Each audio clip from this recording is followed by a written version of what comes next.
새누리당의 김무성 대표와 이한구 공천관리위원장이 정면 충돌했습니다. 네, 김 대표가 일부 지역 공천에 대한 제의를 요청했지만 이 위원장은 일축했습니다. 이경희 기자입니다.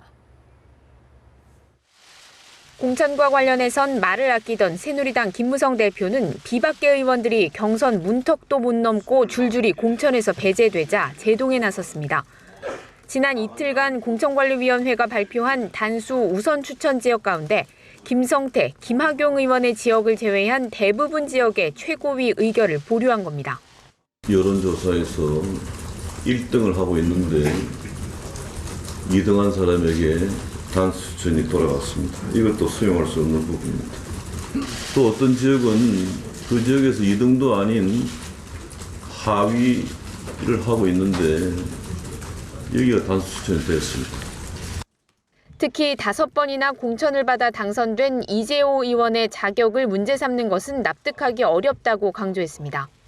당의 원내대표를 2번 한 사람이고 우리 정권의 장관을 한 사람이고 이제 와서 정체성이 맞지 않는다 하는 것은 이해할 수 없는 부분입니다.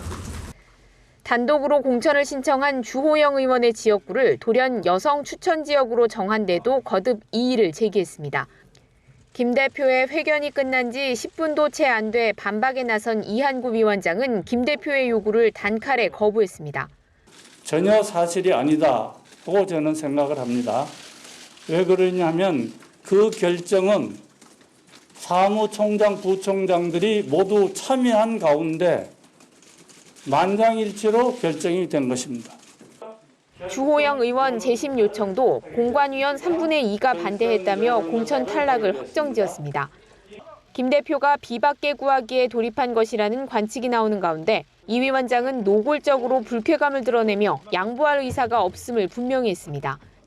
최대 뇌관인 유승민 의원 공천 문제까지 맞물려 개파간 전면전 양상으로 흘러가는 분위기입니다. 연합뉴스TV 이경입니다. 공천에서 대거 탈락한 비박계는 밀실표적 공천이라며 탈당 후 무소속 출마를 잇따라 선언했습니다. 네, 8년 전에 만들어진 친박연대처럼 이번에는 비박연대가 출연하는 것 아니냐는 관측이 나오고 있습니다. 강은나래 기자입니다. 칼바람이 지나간 새누리당에는 친이계 인사들의 탈당 선언이 잇따랐습니다. 당의 정체성이 청와대의 뜻에 따르는 것입니까? 그런 정체성이 세상에 어디에 있습니까? 짜여진 각본에 따라서 이렇게 다 하고 있고 당에 제가 희망이 없다고 보기 때문에 당을 떠나는 것입니다. 경선 문턱에서 고배를 마신 조혜진 의원도 강력 반발했습니다. 지역 주민들과 상의해 거취를 정하겠다며 무소속 출마 가능성도 열어뒀습니다. 줄 잘 서고 권력에 잘 보이는 것만이 살 길이라는 나쁜 처세를 보여주고 있습니다. 역대 최악의 밀실 공천이고 보복 공천이고 집단 학살 공천입니다. 대구의 3선 주호영 의원은 당 최고위원회가 나서 공관위에 재심을 요청했지만 이한구 위원장이 일축하면서 결단을 내릴 가능성이 커졌습니다. 안상수 의원 역시 무소속 출마 의사를 밝힌 가운데 지역 기반이 탄탄한 5선의 이재호, 3선의 진영 의원도 무소속 출마 대열에 동참할 것이라는 데 무게가 실립니다. 2008년 총선 당시 공천에서 대거 탈락한 친박계가 당을 뛰쳐나가 친박연대, 친박무소속연대를 결성했던 것처럼 이번엔 친이계를 중심으로 비박연대가 만들어질 수 있다는 관측이 나오는 이유입니다.